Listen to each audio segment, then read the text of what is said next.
नमस्कार दोस्तों, इस वक्त भारत एक अभूतपूर्व परिवर्तन के दौर से गुजर रहा है। ये परिवर्तन बड़े पैमाने पर तेज गति से हो रहा है। इतिहास के पन्नों को खंगाले तो पाएंगे कि 1750 के दौर में पूरी दुनिया की जीडीपी का 1/4 हिस्सा भारत से आता था। किसी भी समाज के 3 प्रमुख परिवर्तन जो सामाजिक, आर्थिक और राजनीतिक परिवर्तन होते हैं, हम इन तीनों परिवर्तनों के दौर से एक साथ गुजर रहे हैं। आज पूरी दुनिया हमारी विकास यात्रा में साथ चलने के लिए तत्पर है। 1947 से लेकर अब तक हमने $950 बिलियन का निवेश पूरी दुनिया से हासिल किया है। इसमें से $532 बिलियन पिछले 90 महीनों में आए हैं। ये दुनिया के 162 अलग अलग एरिया से आए हैं। ये एक वैश्विक रिकॉर्ड है, ग्लोबल रिकॉर्ड है। आज भारत का विदेशी मुद्रा भंडार रिकॉर्ड स्तर पर है। हमें ये बात याद रखनी चाहिए कि एफडीआई केवल डॉलर नहीं है, ये एक तरह का भरोसा है। भरोसा है आपके प्रति पूरी दुनिया का।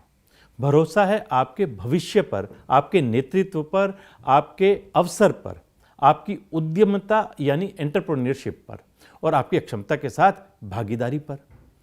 आप उनके भरोसे और विश्वास पर खरा उतरने के लिए तैयार हैं। ये एक इस तरह का इंडिकेशन है। दुनिया ने बदलते हुए भारत को देखा है, दुनिया का नेतृत्व करने की सामर्थ्य करने वाले भारत को देखा है और ये सब संभव हो पाया है देश के यशस्वी प्रधानमंत्री श्री नरेंद्र मोदी जी के नेतृत्व में। 2015 से लेकर 2022 तक लगातार 8 सालों से, जिसमें लॉकडाउन के 2 साल भी शामिल हैं, हर साल एफडीआई हासिल करने का हमने एक दोस्तों नया रिकॉर्ड कायम किया है। सबसे बड़ी बात यह है कि 2022 में जब पूरी दुनिया में सबसे भयंकर लॉकडाउन लगा था, हमने रिकॉर्ड $83.5 बिलियन का एफडीआई हासिल किया, जो किसी भी साल प्राप्त किए गए एफडीआई से ज़्यादा है।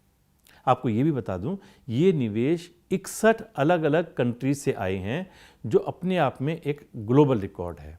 भारत अपनी अर्थव्यवस्था को नई ऊंचाई पर ले जा रहा है।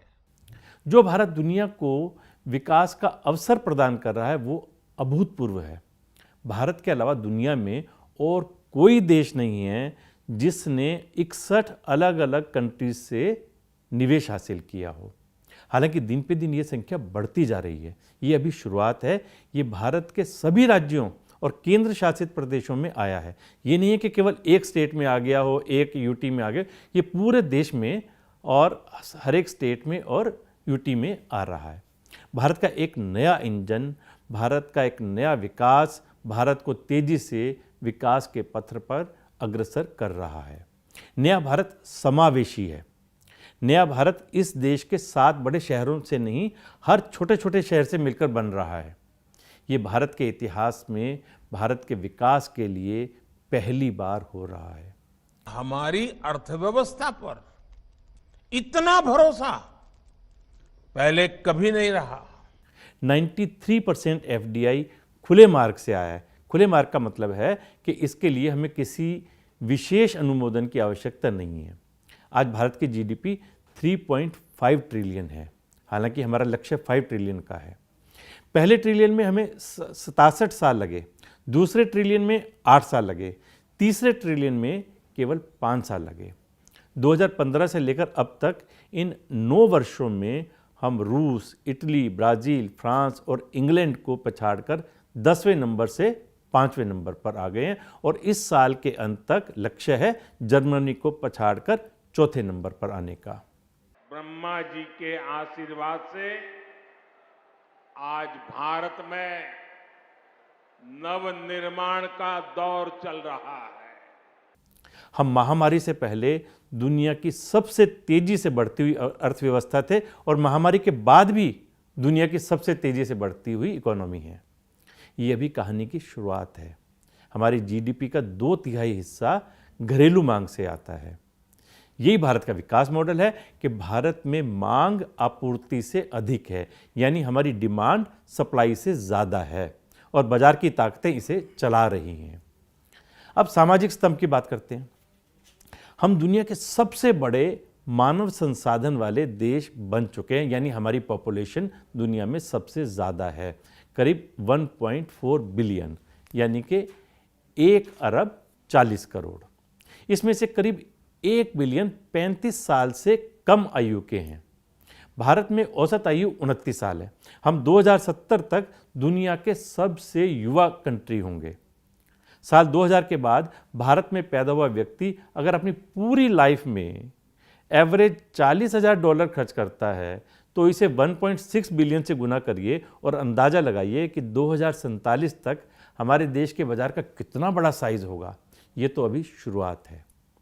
2019 में 960 मिलियन से अधिक रजिस्टर्ड वोटर थे। इनमें से करीब 600 मिलियन लोगों ने वोट डाला। हालांकि सरकार कोशिश कर रही है कि ज़्यादा से ज़्यादा हमारी वोटिंग परसेंटेज बढ़े, और आप सबसे भी यही प्रार्थना है कि जब भी वोट हुआ करे, चाहे आप किसी को भी वोट दें, लेकिन अपने मत का उपयोग ज़रूर करना चाहिए। 1 मिलियन पोलिंग बूथ में से केवल 217 बूथ पर रीपोलिंग कराया गया, वो भी खराब मौसम के चलते। यानी कितनी शांति से हमारे यहाँ पोलिंग होती है। इसीलिए भारत को दुनिया का सबसे बड़ा लोकतांत्रिक देश कहा जाता है। ये दुनिया का सबसे बड़ा और जटिल उत्सव है जो हम करते हैं। उन 600 मिलियन में से 90 मिलियन ने पहली बार वोट डाला। ये आकांक्षी भारत का प्रतीक है जो भारत को एक नए रूप में देखना चाहते हैं।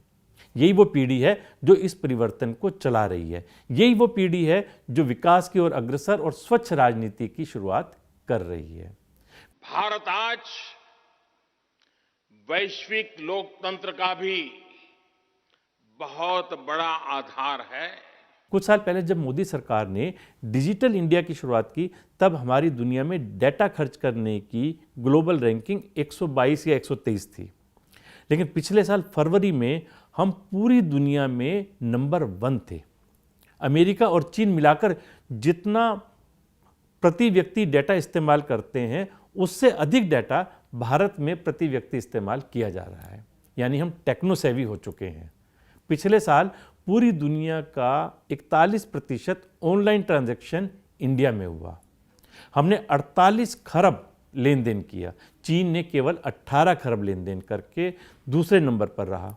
आप जिस तेज गति को देख रहे हैं, ये अभूतपूर्व है। आज देखिए पूरी दुनिया में भारत का यशगान हो रहा है। 16 जनवरी 2016 को हमने स्टार्टअप इंडिया की शुरुआत की। तब तक हमारे पास केवल 400 स्टार्टअप थे, जिनमें से केवल 52 रजिस्टर्ड थे। पिछले 84 महीने में हम यूनिकॉर्न के मामले में दुनिया में तीसरे नंबर पर हैं। स्टार्टअप के मामले में नंबर 2 पर हैं। हर दिन नए स्टार्टअप शुरू करने के मामले में नंबर 1 है। 2021 में हर 29 दिन में एक यूनिकॉर्न बना। 2022 में हर 9 दिन में एक यूनिकॉर्न बना। और पिछले 3 महीनों में दुनिया के किसी भी देश की अपेक्षा सबसे ज़्यादा यूनिकॉर्न भारत में बने हैं।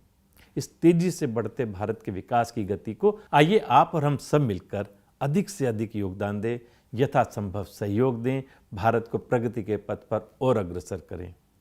प्लस माइनस की गुत्थी को सुलझाने के लिए फिर मिलेंगे। नमस्कार।